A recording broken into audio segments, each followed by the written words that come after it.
The following podcast contains adult themes and adult language. Listener discretion advised. And although we joke, if you or someone you know is affected by or a victim of domestic violence, dial 1-800-799-7233 or visit the National Domestic Violence Hotline's website, thehotline.org. But it's always the husband, it's always the husband, it's always the husband, I'm gonna kill you dead. Hi, this is Sarah. And this is Megan. You are listening to It's Always the Husband podcast. Welcome. Yes, thanks for joining us again. We're together again. Last week I had my husband fill in because Megan was off on another adventure. It sure was. What an adventure. What an adventure. You went to, again, like I said, the capital of the world in demureness. Yes. In class. In esteemed character. Yes. I sure did. Distinguished character. I went to the land of Spotted Cow and Quick Trips. Yes. I was in Wisconsin. Yeah, I was. I was at the Dells. Wisconsin Dells. For those folks that are maybe foreign, that don't understand what Wisconsin Dells is, what is just a quick guide Summary, to what a is guide to Wisconsin Dells. Well, it's the water park capital of the world. So Sarah. you have to have your puss and taters out. You do. There are several water parks. The biggest one known, or maybe, I don't know if it's the biggest anymore, but kind of the most famous one is Noah's Ark. Yes, I went there as a child. Yes. So it's been a contender for a long time. Yeah, and now there are several resorts that also have their own giant water parks, indoor and outdoor. Mm-hmm. So no matter the weather, you can get your ass a drink and a water slide. You can see a gentleman's dong in an ill-fitting suit. And many, many screaming children standing in puddles of ice cream and melted slushy. Yeah. Yeah, it's a rite of passage to go there as a Midwesterner.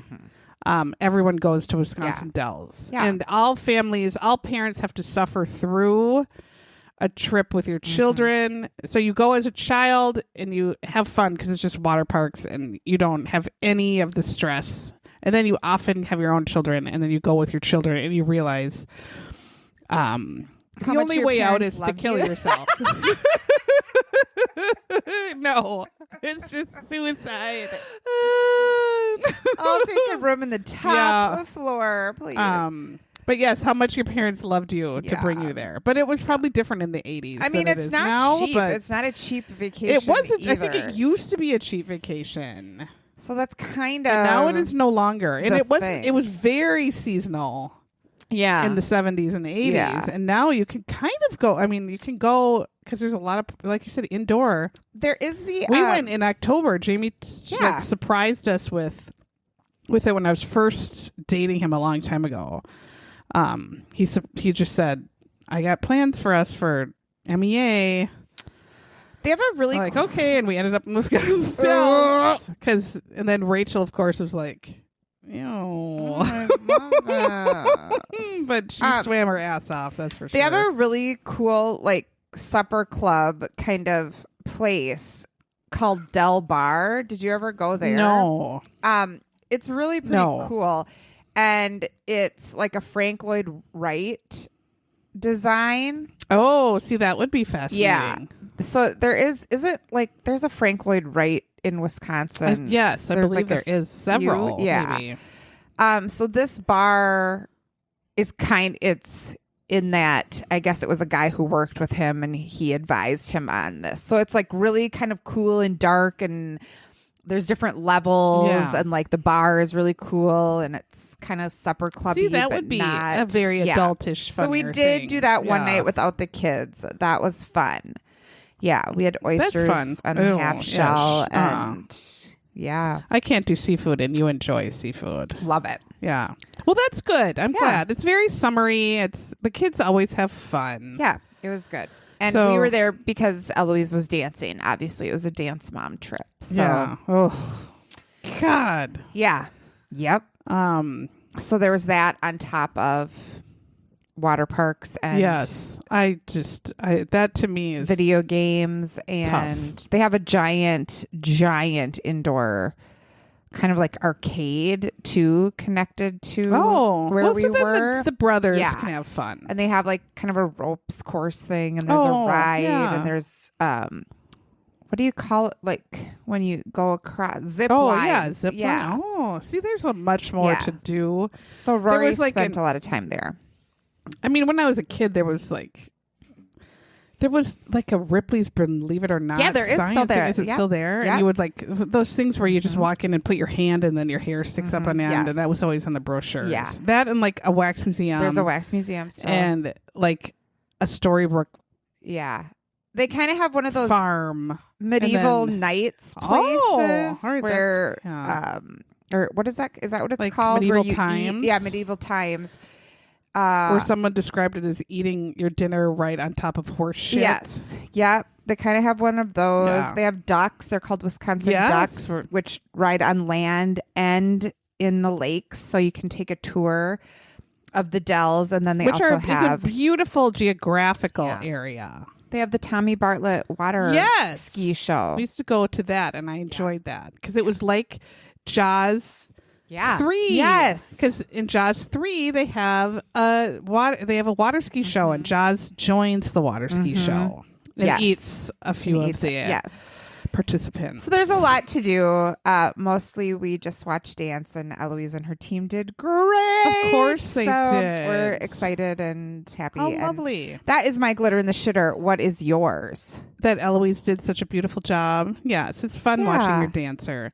Mine is another Apple TV show. While I have Apple TV, I don't usually have it. I thought I'm going to watch the shit out of some of these shows.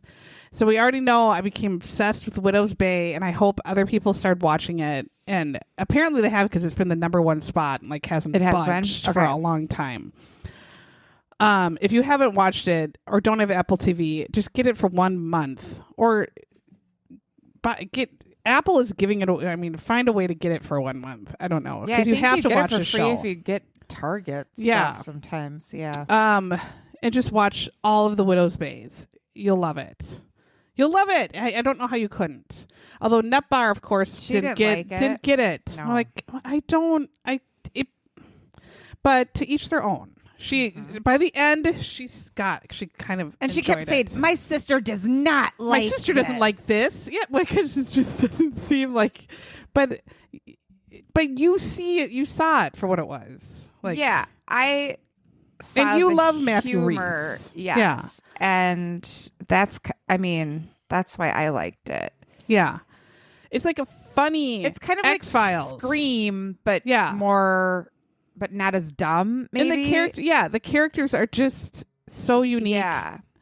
Yeah. Whatever. But this is another one that is new right now, and it's still going on, so it's not done. I think it will be done on like July 15th. Okay. So you can binge and catch up. But it's called Maximum Pleasure Guaranteed. And I saw this. Okay. it's called, it seems porny, but it is porny. It has a porn hook at the beginning. Okay. And it stars Tatiana Maslany, who is in Orphan Black. She's a really great I don't know. actress. You would recognize. She's been in a lot of stuff. She's a super great actress, but really funny. And she just plays this divorced mom whose ex-husband is remarried. He's just a dick. And they're in kind of this custody battle because he wants to move. And so she's just trying to live her life. Mm-hmm. She's got kind of a dick boss. But she's really good at her job. She's trying to just live, like be a good mom, just move on with her life, just do her own thing. And she doesn't want like a man in her life or a boyfriend. So she just goes to this porn webcam site called Maximum Pleasure Guaranteed. Okay. And she just hires like a cam boy, like a man, and they just kind of do video sex, and she pays for like an hour of it. And that's like all the dating she does, whatever. And she, like, And then things, because of that, all this horrible stuff happens to her, and she tries to do all the right things to handle it, but she just gets in deeper. It's like it's anxiety ridden. Every episode, you're just like, oh my God, like I can't believe she's getting in deep. She's like trying to do all the right things and just getting buried in shit. But she's so funny. It's just she's so funny, and it's actually is really funny again, but then like a thriller where you're just like, oh my God, oh my God, oh my God, oh my God, oh my God. Like I can't take one more minute. I have to know like if she's going to be okay. Like it's really, really good. Like I kind of enjoy it as much as Widow's Bay. It's like totally different, but it's such I don't know. It's good. It's like a thriller, but funny, but a mystery. Like she's also like a writer, kind of a writer, so she's trying to solve like this thing she got all into because no one's like really believing her. I don't know, it's so good. Okay. It's worth it to watch, and it seems like it's shorter episodes too, so it seems like it goes by really quick. I liked that about Widow Bay too. They were shorter episodes, and it's so fast paced, like something is always happening. Yeah. And every character is just really good, so there's not like a downtime. It's just written really well. So it's worth it to watch, I think, if you're just going to kind of like invest in it. It's worth it, I think. Did you look at Facebook or have time? I just was looking. Yeah. So she's thriller, she's so good. And she plays like just like a regular woman, just like like trying to raise her kid by herself and just trying to deal with everything, and it's so relatable in so many ways to her. Like it's I don't know, the writing's really good. Awesome. Really good. All right. Well, yeah, we also have a Facebook group if this is their first time meeting. This is a true crime podcast where we talk about a lot of shit at first, and then eventually we will talk about one show that we watched and did absolutely no research on. So we do have a Facebook group. It's called It's Always the Husband Podcast group, and we try to pick something that made us laugh. This week, I'm going to highlight E.J. Anderson. Oh, yeah. Who she's a good one. Put the meme, sometimes I think, fuck it, I'll just be a stripper. And then I remember I'm a fat cunt and I can't dance. That's me too. Like I can't I can't do any of that because I'm not easy on the eyes. Yes, nor am I. There needs to be a lot of Vaseline on the lens. A lot of Vaseline on that lens. I liked Fallon Berger. She and I think another person did too, possibly, and I saw this somewhere else, but it is a semi that has the name of the company the semi is for. The company is Bun Dick, Bundick. What? And then the saying over it is, I'm never going to say hot dog again. So it's Bun Dick as hot dog. I'll have 2 Bun Dicks. I like them really burnt. And put some mustard on those Bun Dicks. I love it. Yeah, I thought that's a good one. I didn't even see that one. It's weird how some show up I know. and some don't. If we get messages from people and I'll look at it and then think, okay, I'll go back and just and then I'll never see them again. It's like I know. Instagram and Facebook are fucked. Yeah, so bad. All right, so here's the show. We watch a show that portrays a murder mystery, and we tell you the story as told by this show.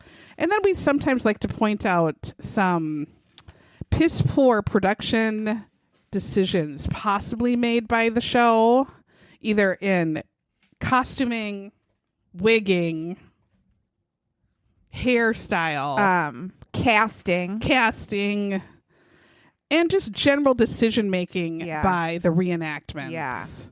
And then, as our shtick is, the husband, which is just the case 90% of the time anyway, is involved in some way.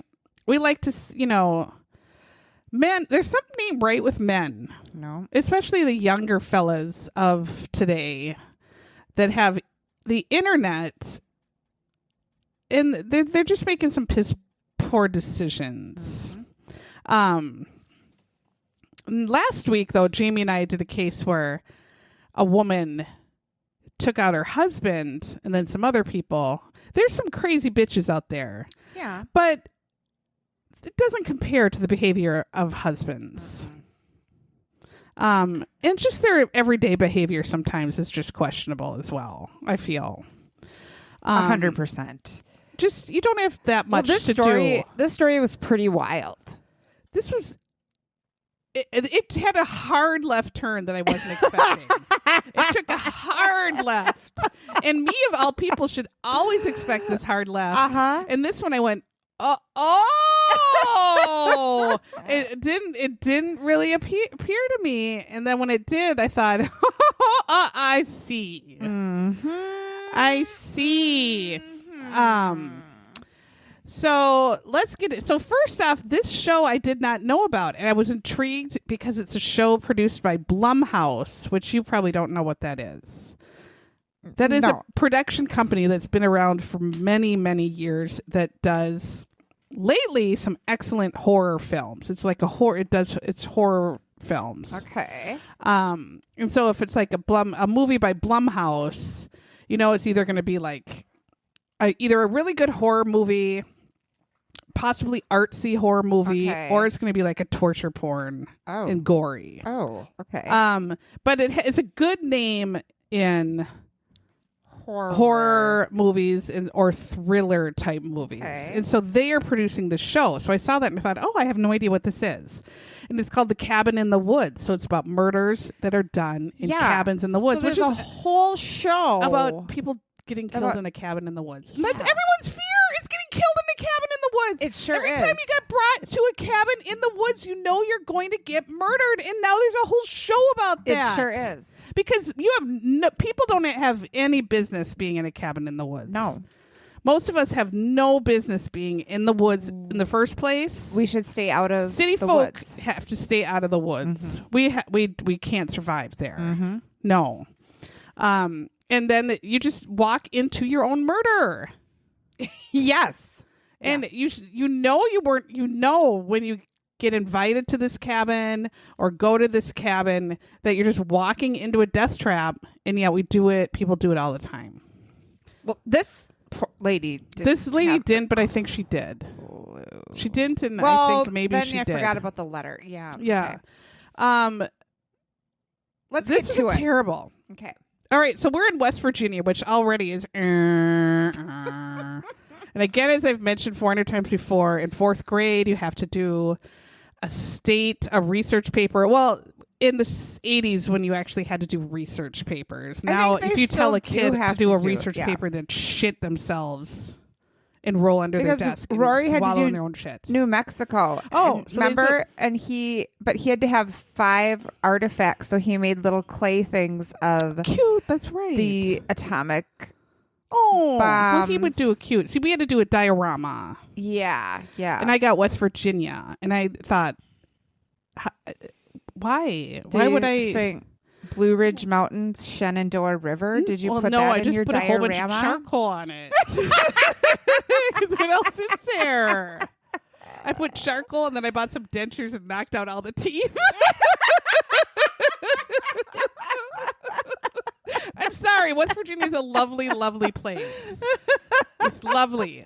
It's a beautiful, beautiful state. Yeah. It is a beautiful state that's been horribly taken advantage of for its resources, and its people have been let down. Yeah, sorry. But we're in Fayette County. And the people that we saw had lovely teeth. Yeah. Oh, good. Lovely teeth. Yep. It's April 30th, 1996. So again, we're going back to the 2 years where all the murders in the whole world happened in the history of people, even in the time of jazz. We're lucky. 1996. We're lucky we survived 96. Yes. Everyone's lucky they lived through 96 and 97. It's 2:40 a.m. And this poor bastard, retired sheriff sergeant, he's a sheriff department sergeant, bastard, Charles Bryant. He said it was a lovely, just quiet night, a slow night. He's on duty and he thinks I can finally eat dinner. Nothing's happening. At 2:40 a.m. He's like, nothing's happening. Everyone's fucking asleep finally. They're not causing drunken problems. He goes to this diner to have dinner. And that's right when he sits down probably and orders his fish sandwich. I don't know. I feel like he ordered eggs. Eggs. Yeah. He gets a call.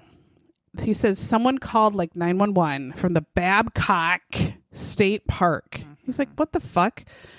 And he said there's a gentleman that called from the headquarters of the state park. So he called from the payphone. And he needs help. So he's like, he has to get up, get in his car, drive to the Babcock State Park headquarters. And as he's driving into the parking lot, this gentleman who in the show is portrayed as kind of an elderly with gray hair. Mm-hmm.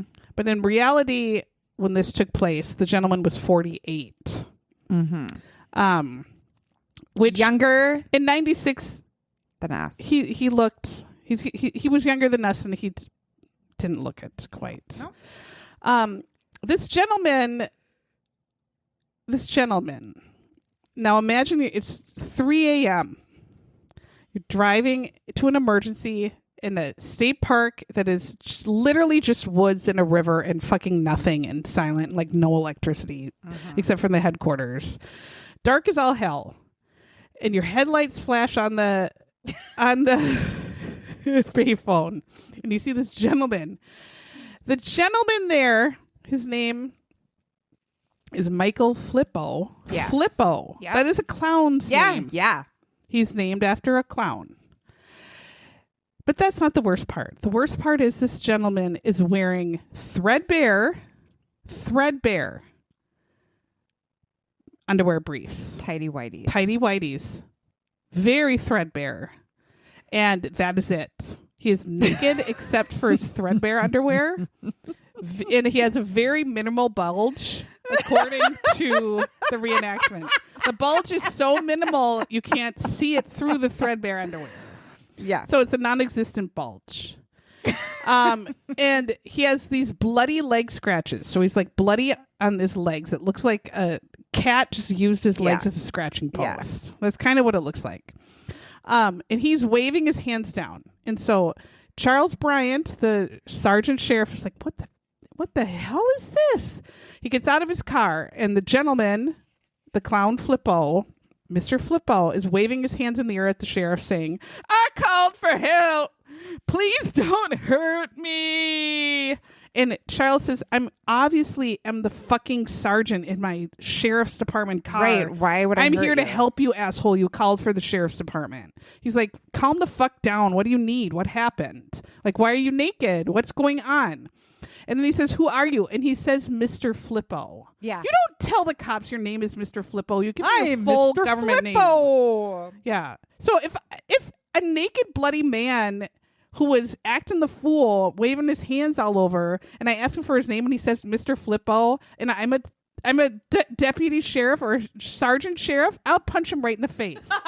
That's an act of aggression. You're lying to me. Your name is not Mr. Flippo. You're on meth of some sort. Yeah. You would just take him down. I would take him down to the ground and handcuff him immediately. You're showing me your bulge. You're telling me your name is Mr. Flippo. Absolutely 100%. This is inappropriate. Uh-huh.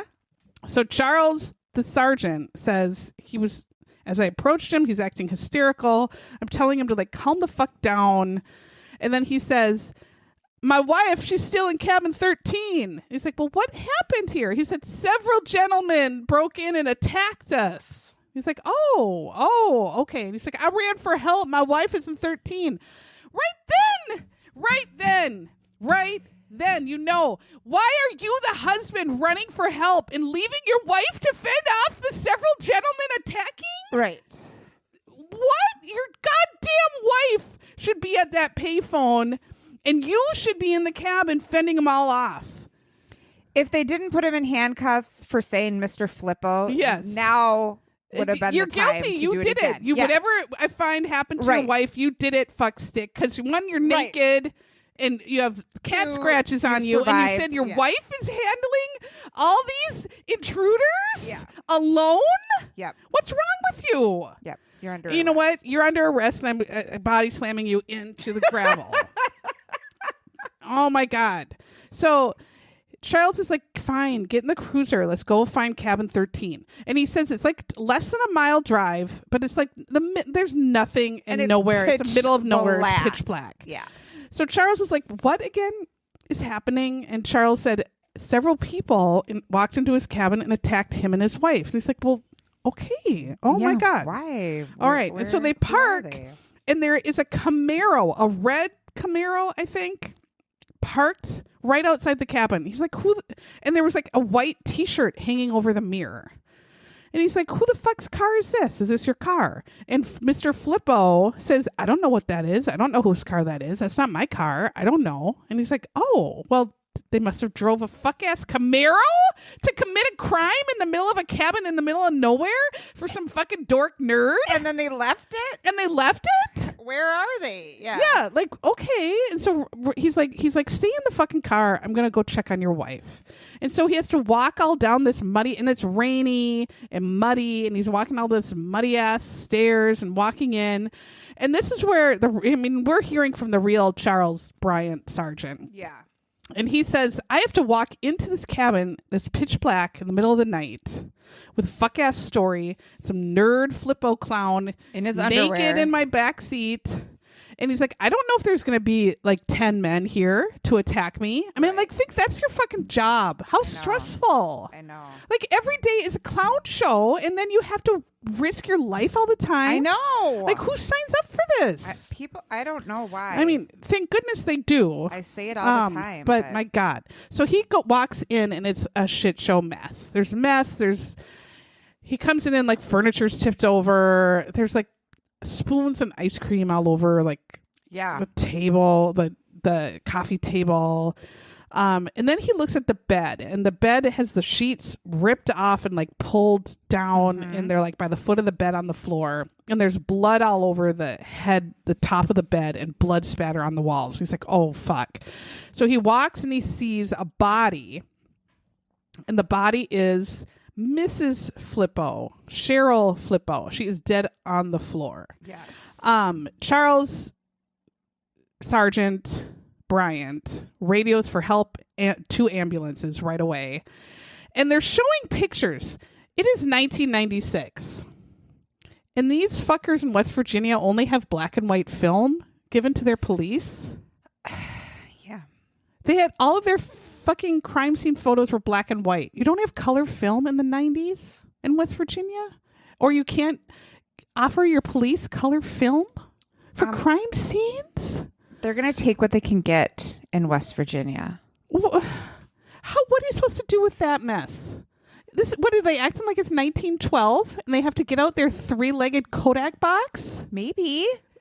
What if they have to have that in West Virginia Kodak box? Maybe they do. They're like Civil War cameras where they pull it. And they have to say freeze and pull the slide up.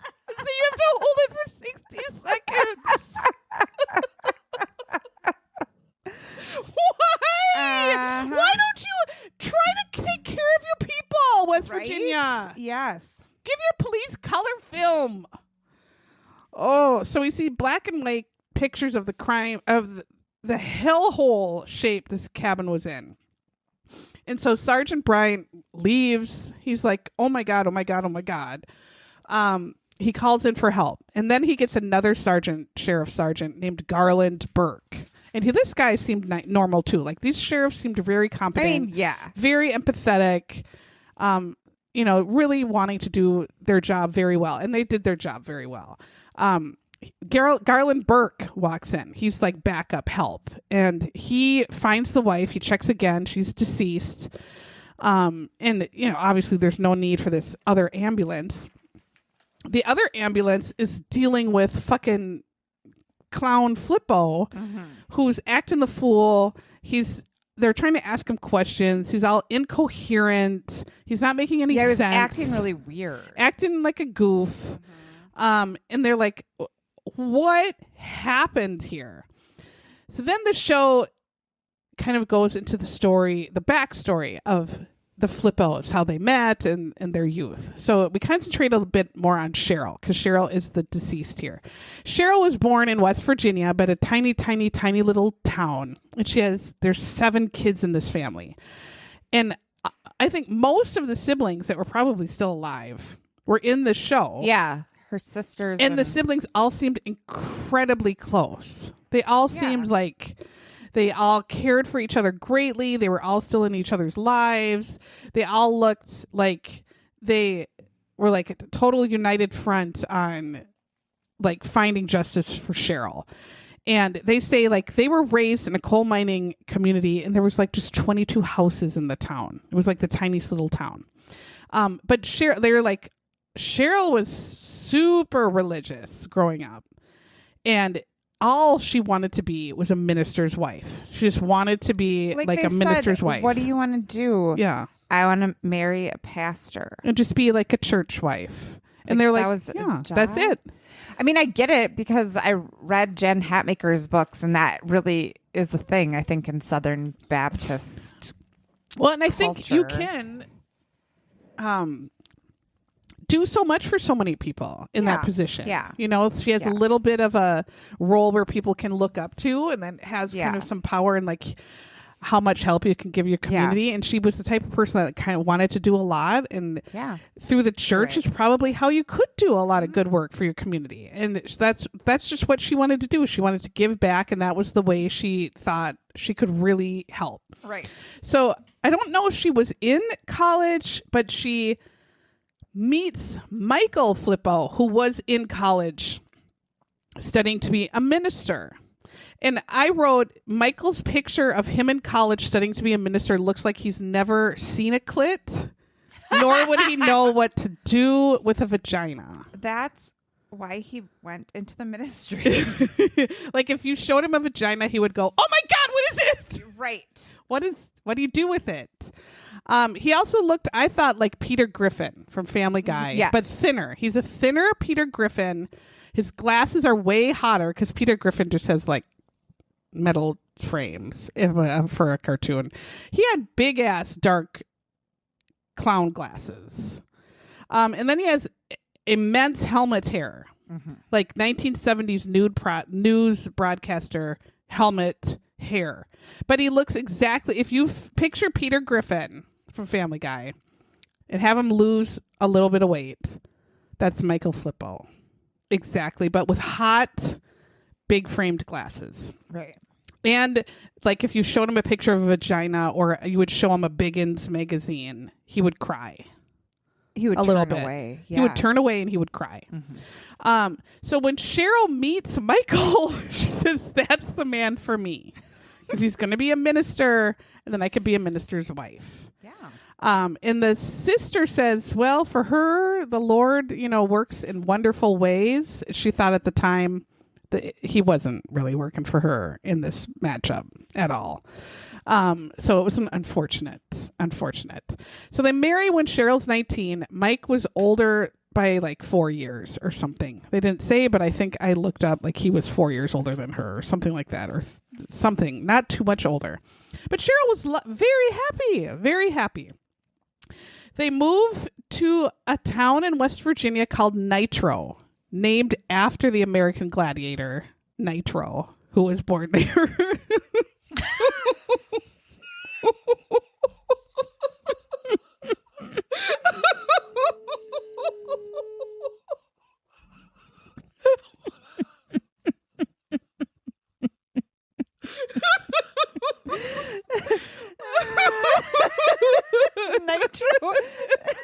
Nitro was the hottest one. Oh, yes. And so West Virginia doesn't know where to get their town names, so that was as good as any.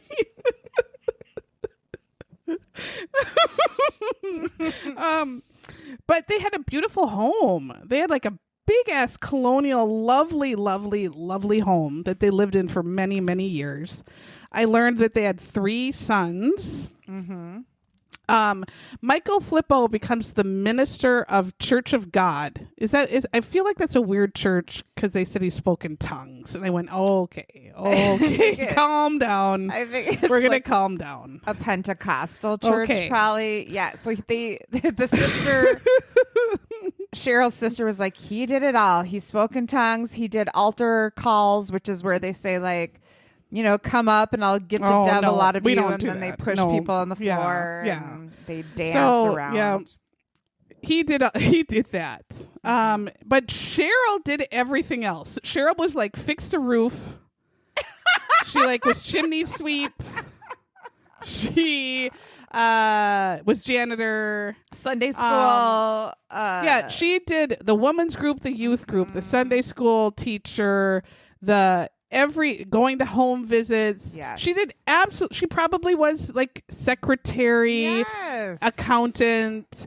She did every single other fucking job in this church. Worked her ass off, but she loved it. Like that, she was super happy, and she did a shit ton for the community in that church. If there was anything to do, like Cheryl did whatever she could for these people. And this is how they kind of just live their life, raising their sons in Nitro, West Virginia, until we get to cabin 13. Mm-hmm.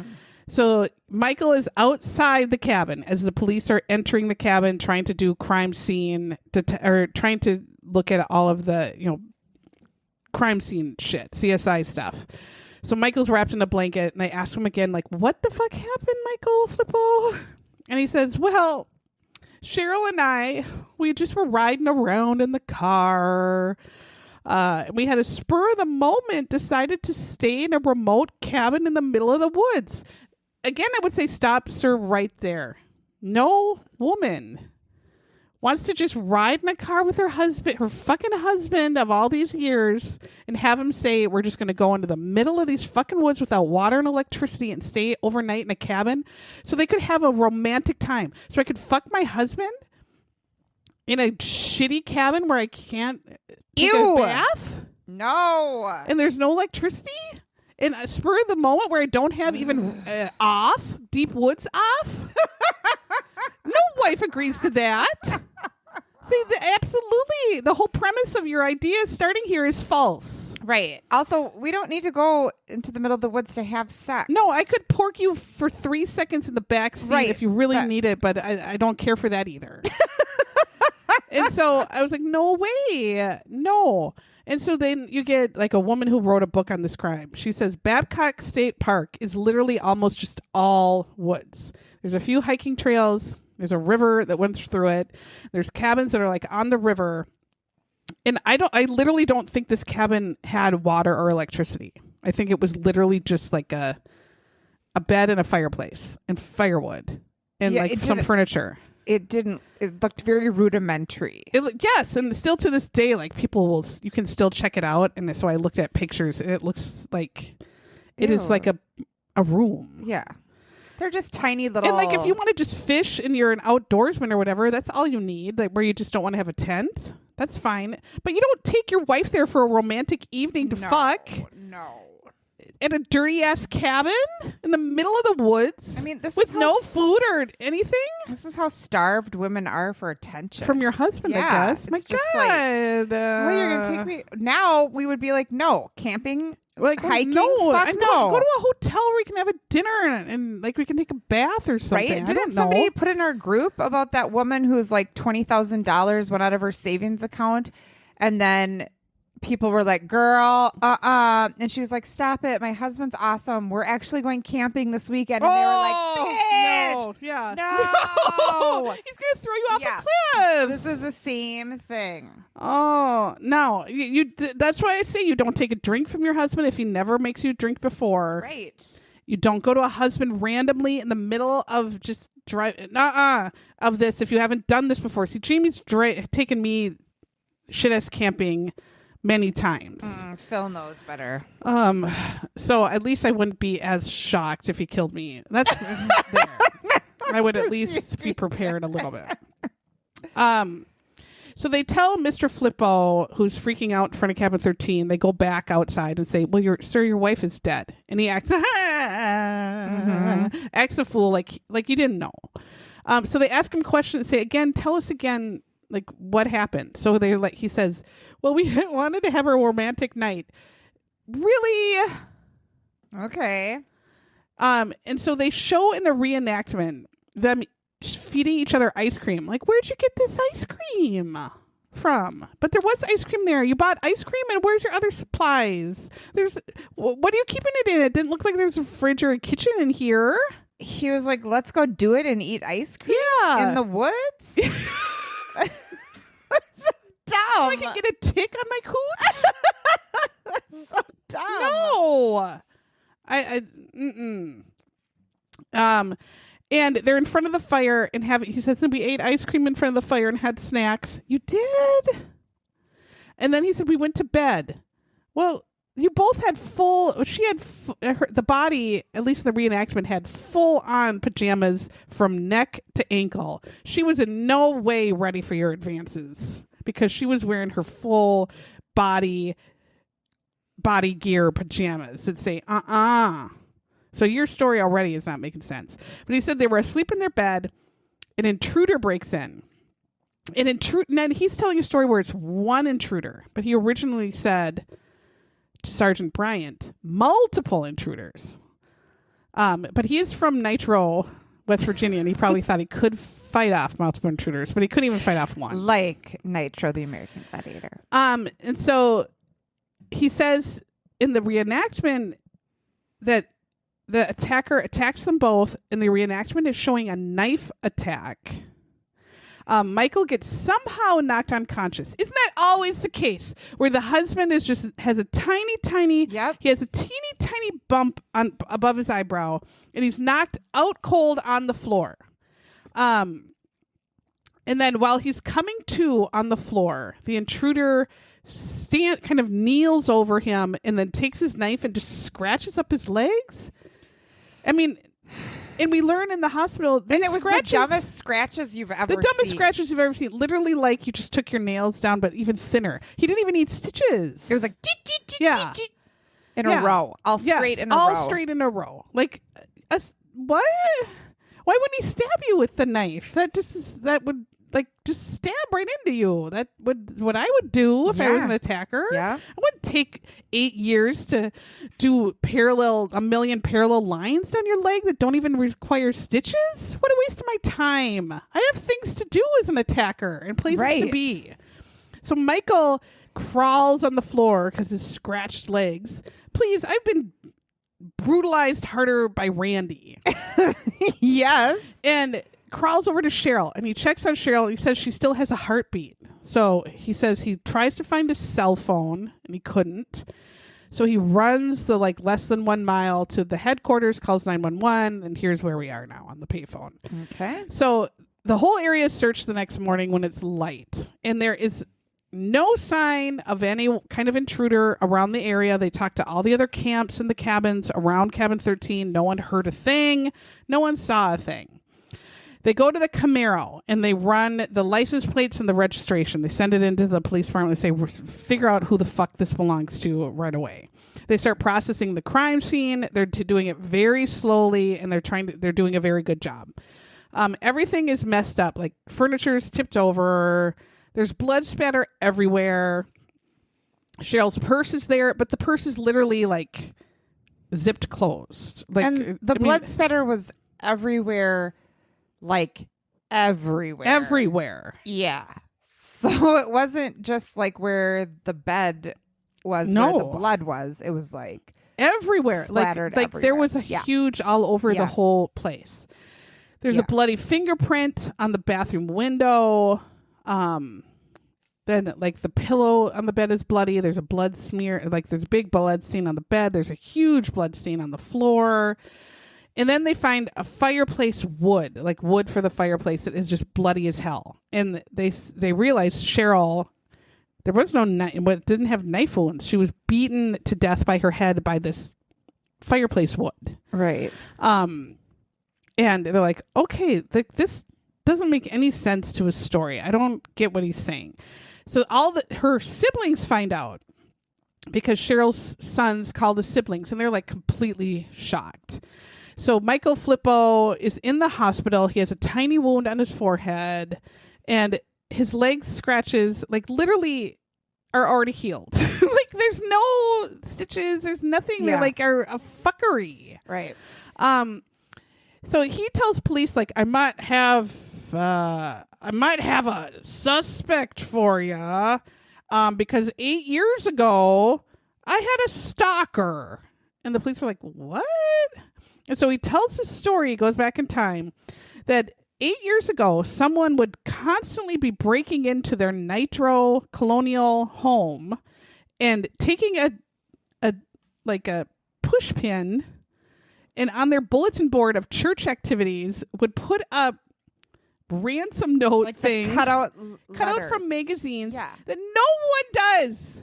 No one does except the guilty husbands we've talked about. Those are the only people that have ever done a magazine letter cutout ransom note type threatening letter, because your wife knows your handwriting. Right. Or children in an English class because Yes. their teacher says, go to a magazine and take 9 days to cut out these letters and make some poetry and make a poem. words. Yeah, it's busy work to do. Right. All right. So these ransom notes are put on the bulletin board or put in the home somewhere. And they say things like, I'm going to kill you and you're next. And I'm going to kill the shit out of you. Like threatening notes. And so, of course, Cheryl Flippo is like, what the hell is this? There's threatening messages left on the machine. And the stalker then disappears, which we'll go back to a little bit. And he says, so the stalker did stuff 8 years ago, kind of disappeared, and the stalker, I think, is back. So Michael Flippo did report to the police 8 years ago, this stalker. And so the police started getting involved as the church community and kind of their neighbors started learning about, because Cheryl was kind of telling her siblings and her other church friends, like, some freak is like putting these notes in my home and like doing this weird shit. I don't know what this is. The FBI actually gets involved. No stalker is ever seen. No stalker is ever found. And once the FBI started getting involved and really watching the house, and we learn later the things that they do, the stalking stops cold. I wonder why that is once the FBI got involved. But so there's these tape notes, magazine letter notes left all over. And Cheryl tells a friend 8 years ago, in the middle of all this, I believe someone is trying to kill me. Well, duh. They're leaving notes all over your home that say, I'm going to kill you, bitch. Someone is obviously writing that, but it's not who you think. So then Michael tells his story about 8 years ago, how he was alone, all by himself at church. And he was the last one there. And then when he leaves, the whole church burned down. It had to be a stalker that did it. If I was a police officer, I'd be like, sir, you are the stalker, and you burned down the church. Right. And yet we have this whole rigmarole. Oh. And nothing happened. Nothing happened. The whole church burns down. He collects insurance money for the church. And they're like, they burn a "Goodbye. brand new fucking church. Have fun at your next No one church. questions it. Oh my God. I would See be like, ya, pastor. I'd be saying, So FBI, after the church burned down, the FBI stepped up surveillance, and we'll learn kind of what they did a little bit later. But the stalker disappeared for 8 years. But weirdly, 1 month before Cheryl's murder, he said the stalker was back and left another magazine note that said, April showers bring May flowers to your grave. That's clever. And then, like The Ring, it said 7 days and you're dead. I mean, that was the plot of The Ring. But The Ring wasn't out then, so I didn't know started that. it. Yeah. Okay. So men from church, after the stalker came back, after being gone for 8 years, men from the church said, well, can I help your family? And they took turns like staying in the home and protecting the pastor and his wife. And I thought, well, that's kind. And so every night there'd be like a different parishioner staying and trying to protect them. So I wonder why he had to go all of a sudden just randomly to a cabin in the middle of the woods instead of his own home. Beats me. So he has all these people in his home trying to protect him for a month. And I guess there was a message on the machine, according to Michael, that said, I tried to kill you 8 years ago, but I failed, and I'm not going to fail this time. Come on. Okay. So since the murder, the police are all over the cabin. the CSI team is in the cabin. Michael had left his briefcase. Why do you have your briefcase with? Talk about a nerd. And his briefcase is covered in blood, but on like this desk. And they look at the briefcase, and this is where I went, oh, because in the briefcase are Polaroids of a naked man, a young man, gentleman, undressing. And I said, I see. There it is. The story's taking a that hard left. was the hard left. I get it. So the police are like, what the hell? What is he What is going on? in his briefcase? Just left here. What are you talking about? So police start the next day going to the church, and they want to talk to the church members. And the church people are all not wanting to talk to the cops, which to me would be concerning. Mm-hmm. Like, we're trying to solve the murder of your beloved pastor's wife. Right. Can you give us a bone here, cunts? They didn't want to. So the police had to rent a hotel room, and parishioners would come either early morning hours to interview, or late hours to interview, so no one would see them talking to the cops. Yeah. There's more to this story, I think. Or what? So then they show pictures of this like undressing naked gentleman to parishioners, and I'm like, that's Joel. That's Joel. That's Joel. Why is he naked in that picture? That's Joel. So like, who the fuck is Joel? Well, Joel was a church member, and he was the bestest friend of Michael Flippo. He sure was. They were just regular guy friends that hung out and did guy things together. Normal guy things. All the things they did were just normal guy best friend things to do. So Joel was about 25. Again, Michael is 48 at this time, which to each their own. That's fine. Michael was counseling, quote, and given spiritual guidance, quote, to Joel. Yeah, in the form of your weighing. It says this is a staff of spiritual guidance, and it has to go right into your mouth. The rod and the staff will protect you. And it only will help you if it goes right into your mouth. Oh. So Joel and Michael were working on, quote, land deal, which, again, I feel is like we have to tell people like we're going into business together so that they don't know we're doing gay things. They think they think we're business partners. So when we're spending all this time together holding hands. Well, right. Like and it has to be the 90s. The 90s in West Virginia. Yes. This is, and you're you're a pastor in a very small town. And it's probably like right the fuck in the Bible Belt. This is not going to be highly accepted. No. So he's in a pinch. Obviously. Yeah. So fine. But again, you're married to a woman. You shouldn't be having an affair, man or woman. Right. And you're a pastor. You shouldn't be having an affair, man or woman. So he's telling everybody the reason he's hanging out with Joel so much is not only to give him counseling and spiritual guidance, it's because they're going into business together. So, of course, Cheryl's siblings and Cheryl's friends are saying, this made her very anxious, confused. She's like, what the hell is going on? I don't understand any of this. What do you mean going into business with this guy? What is going on? She had no information you're a pastor, on it. You already have a job. Like, what is this? I don't understand.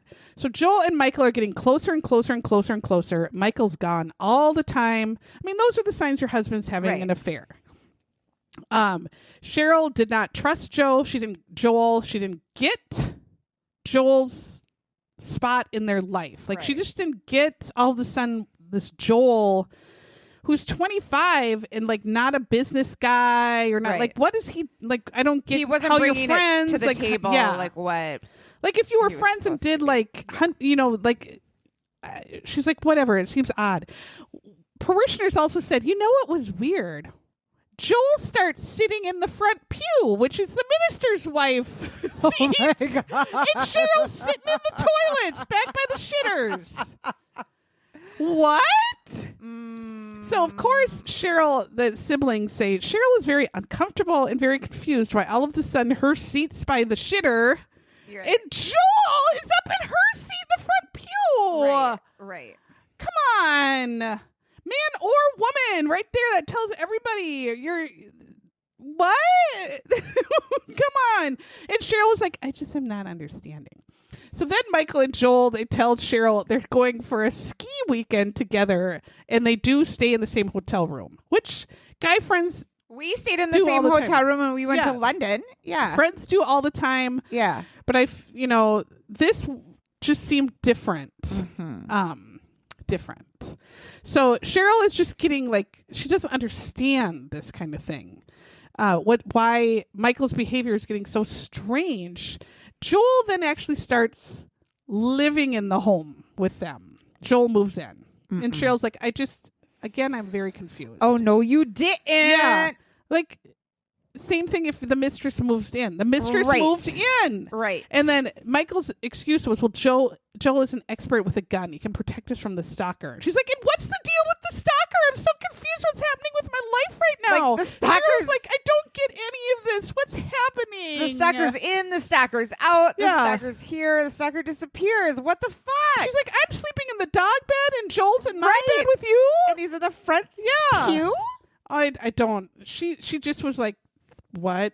So then a parishioner goes to the police and he says, well, Michael Flippo did ask for a computer. And so I installed a computer for the church. And then Michael Flippo did ask for a journal program on the computer.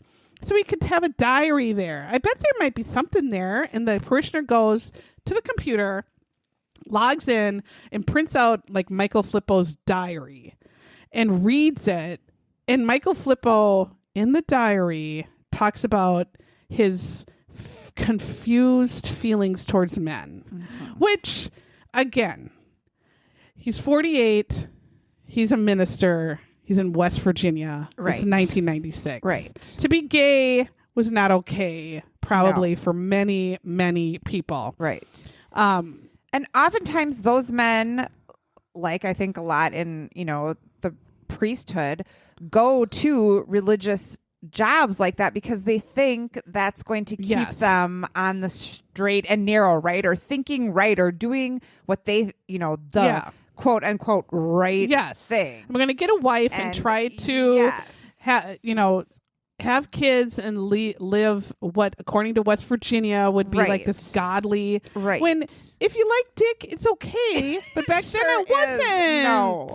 And that's and the lives ruined because of these Exactly. fucking idiots and their fucking idiot ideas about what people can or cannot like or can or cannot do or can or cannot be. Go fuck yourselves, all of you. Fuck you, fuck you, fuck you, fuck you. Because what does it do? It makes a man insane and he Yes. fucking kills. Yes. And how many people have been killed because they like dick or like puss? Who cares? Nobody should like dick or puss. We should all agree to just be celibate then. I don't get it. If you like a dick in your mouth or you like puss in your face, why does anyone else care? I don't know. I care more, sir, that you were in your threadbare underwear in public. That is more shocking to me. Why did you call 911 in your underwear? That is what you need to answer for. You could put on your pants. And your wife is in pajamas from neck to toe. And you go to bed in those underwear. She doesn't want her husband in those.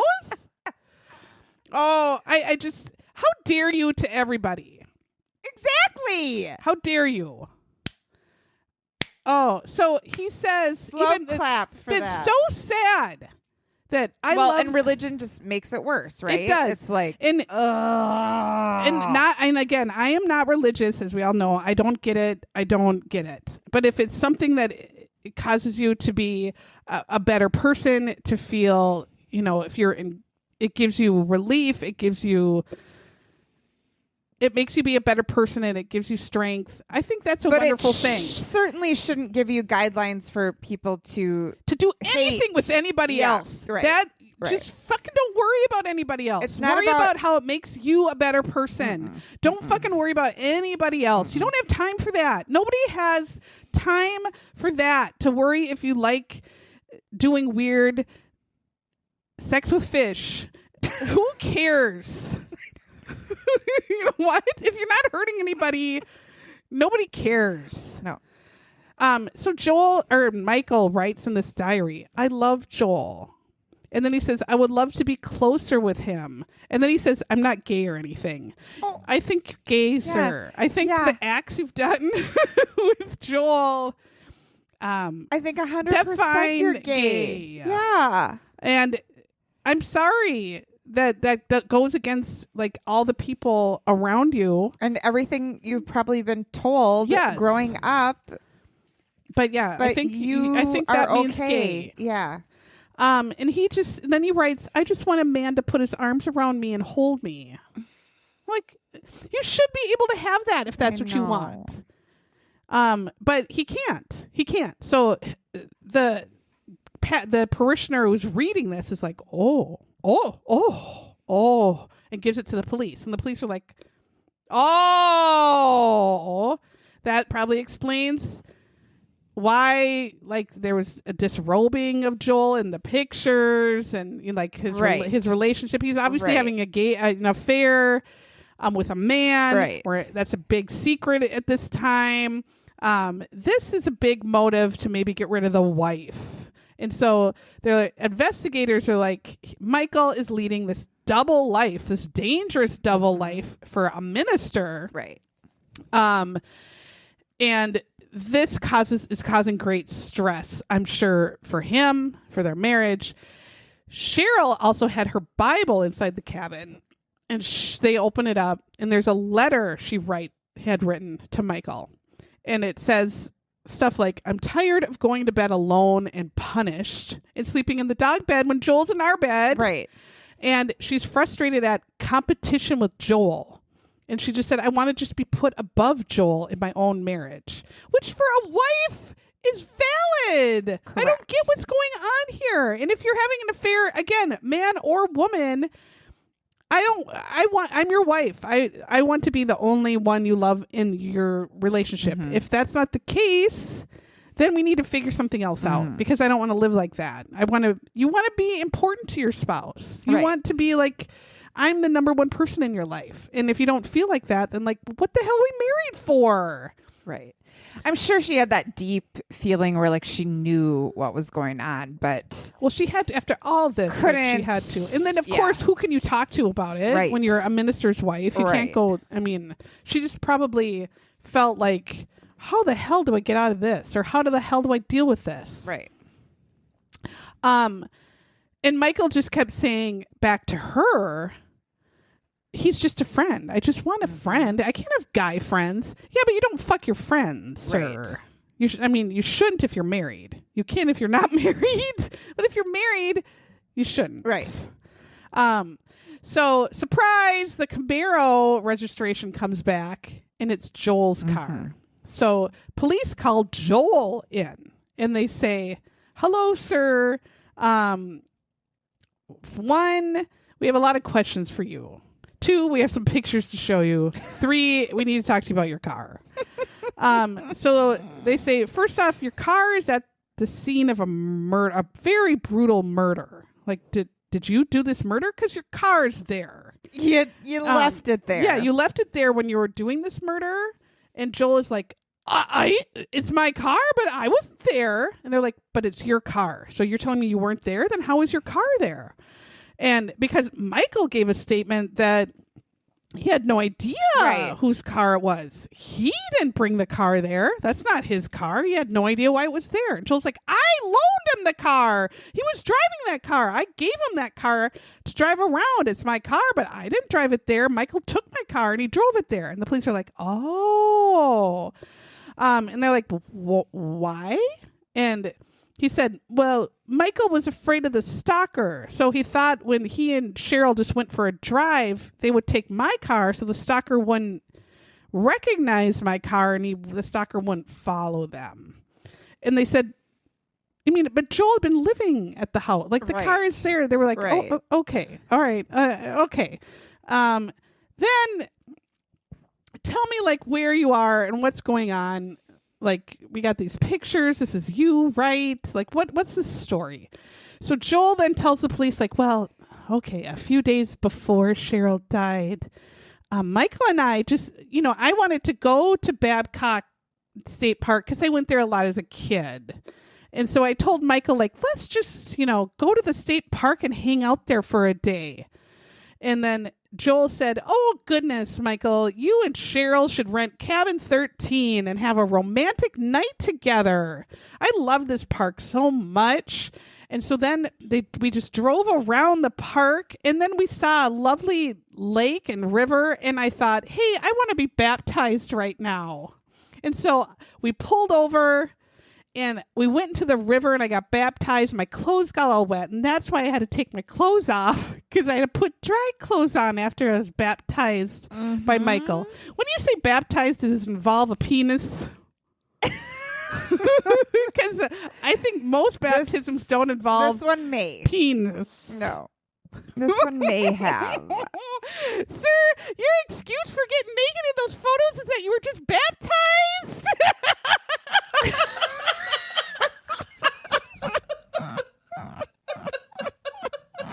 You're just digging your own hole. You're making yourself look like an absolute fool. What a dumbass idiot. Do you think? And then why are you carrying around dry clothes? Right. What is going on? Right. I thought I just the fool. the baptism was supposed to be spontaneous, not don't worry, I packed. I have dry clothes everywhere I go because I assume I'm going to get fucked in a river or baptized fucked in a river everywhere I go. I don't understand, sirs. And the clothes didn't look wet. I don't know. I feel like you were just undressing for a rendezvous. Yeah. But he says, we're just friends. Then why is your friend taking naked pictures of you on the side of the road? Like, my friends don't take Polaroids of my tits. No. I mean, we have them of your giant underwear. Yes.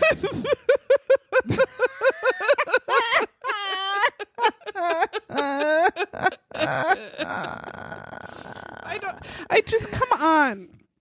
And then he says, oh, Michael and Cheryl had a great marriage. The police, I don't know how they're even keeping it together. No. Because it's just like, oh, okay.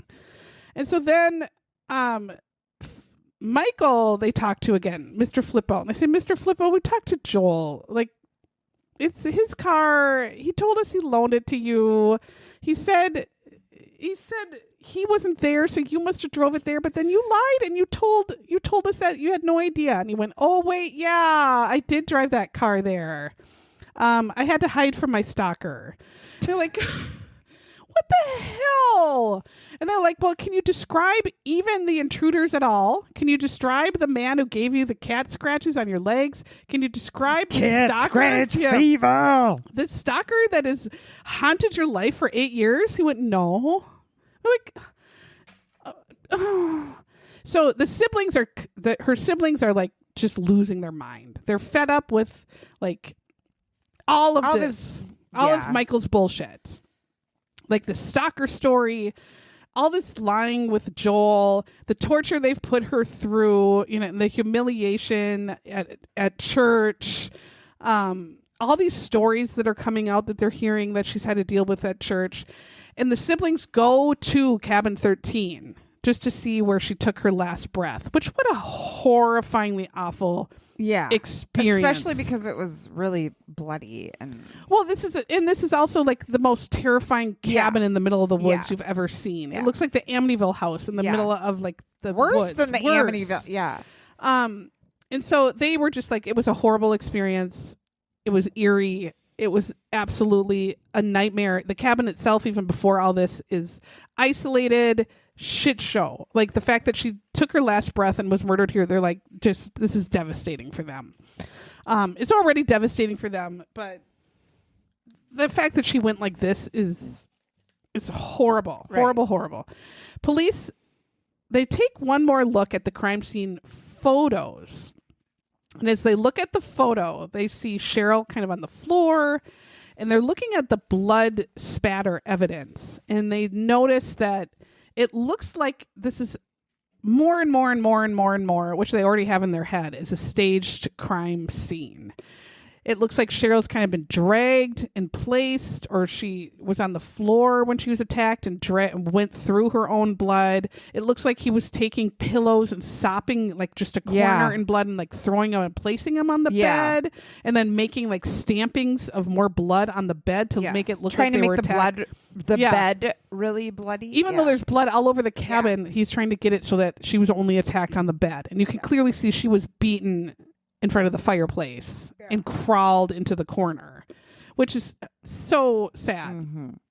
And they also are looking for muddy footprints. It was muddy and braining all over this cabin. And they're thinking, if all these intruders came in, even just one, where are their muddy footprints? And that didn't exist.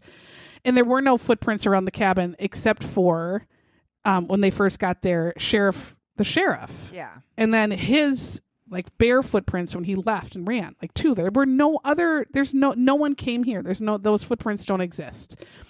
So the police then are like 100%, we think now, looking at all this evidence, that it's a staged crime scene and Michael did it.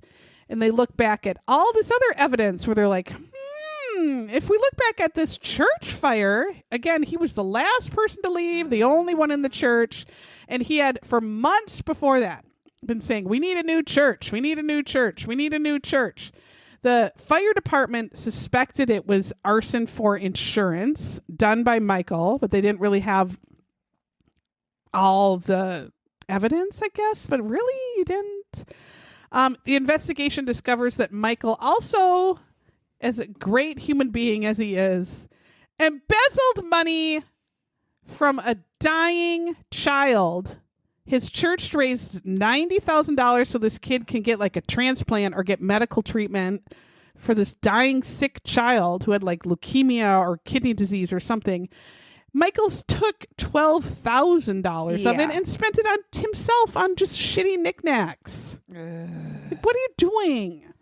They also discover that Michael, believe it or not, 1 month before Cheryl died, took out $100,000 insurance policy on her life. No. I know you can't believe it, but he did. No. 1 month before?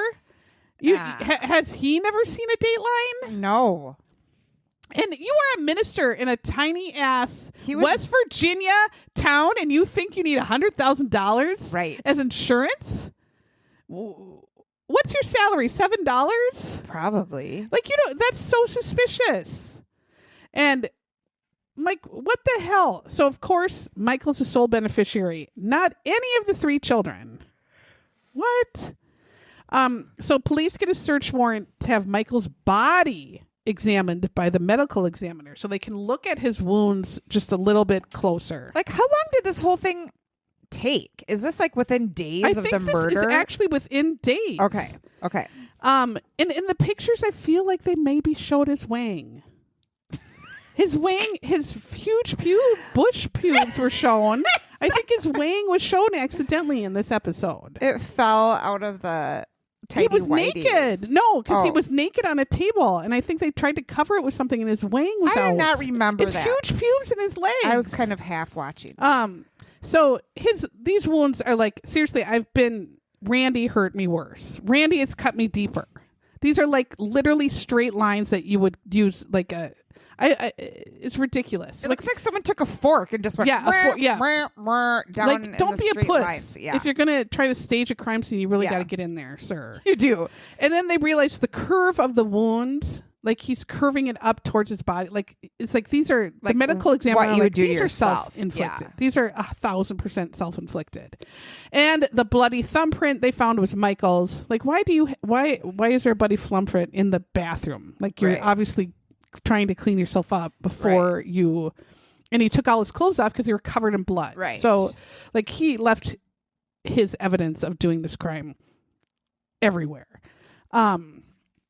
Michael also reserved ahead of time cabin 13. So it wasn't like a spur of the moment just driving through like he had originally said.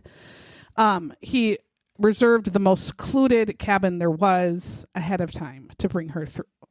So police think like Michael obviously planned to kill her ahead of time, months ahead of time, because he got the insurance form. Right. He takes Cheryl, probably unknowing, who knows, or maybe knowing. I don't know why she would want to go here with him. To this cabin. It looks like they did eat ice cream or something, or he just put the ice cream out.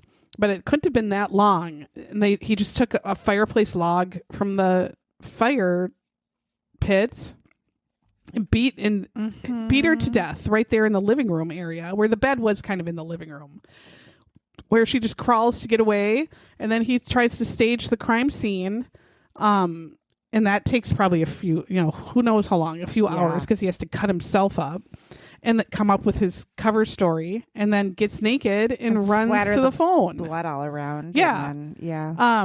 So Michael is actually arrested the day before Cheryl's funeral. So it had to be like very quick that they figured this out. Right. He's charged with first-degree murder. And then it's just a year later. I mean, his trial is like a year later. And he's guilty. I think he's still alive. I guess I didn't look. He got life in prison. Mr. Flippo, what happened to you? And Joel never they didn't charge Joel, even though I feel like he definitely had a lot of evidence for accessory to a crime. I mean, it's freaking but I guess if you you don't have all the evidence, you don't have all the evidence. But I definitely think this fuck knew ahead of time.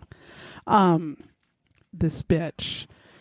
But if he didn't, well, then you have to pick better boyfriends, sir. And ones that don't embezzle and kill. Pick some that are normal. What was his name? Michael Flippo. But there is not a lot of information. His name on was him. James. It's James Michael Flippo. It says Jimmy Michael Flippo died 1998. Well, 1 year later? I don't think so. There's a lot of Flippos, I think. Yeah, so I don't know if he's still okay, because he was not. I mean, he was 50. Well, he could still be old. He could still be there. He looks but he could have 90. He did not age well. No, he did not age well. He is serving life in prison without parole, so maybe he's still alive. Yeah, I don't know. But what a terrible last few right? Just last few months for this woman.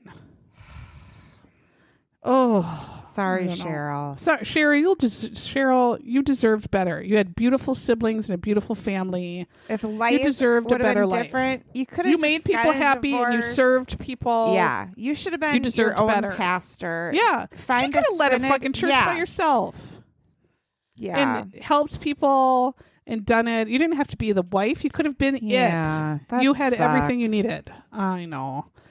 But sometimes you just want to be a wife and mother, and that what makes women happy too. And you should be able to do that without having a fuckface husband that cheats on you and kills you and steals from your church. Yes. And steals from sick children. I know. Like, that's the thing. It burns down your church. At first you feel bad because you're just like, oh, he's repressed and he can't be who he wants to be. But then you're like, but that also doesn't make him steal from sick children and commit arson and murder and adultery. And then murder you. Like, you did. It sucks. I would have been on your team, Michael, except you just went over the edge. You and showed your threadbare way. You went too far. You went too far. All right. We have book club tonight. If this gets out before then, I don't know if you have time to listen, but we will have another. I think we're not having book club in July, but we are in August. Yeah. So Who knows what we're reading, but We are gonna be reading good. Oh. Edgar Allan Poe's Murder in the Rue Morgue, the first detective story ever written. Oh my God, we're going way back classics. Yes. Okay. It's a good one. All right. We'll see you there. Bye.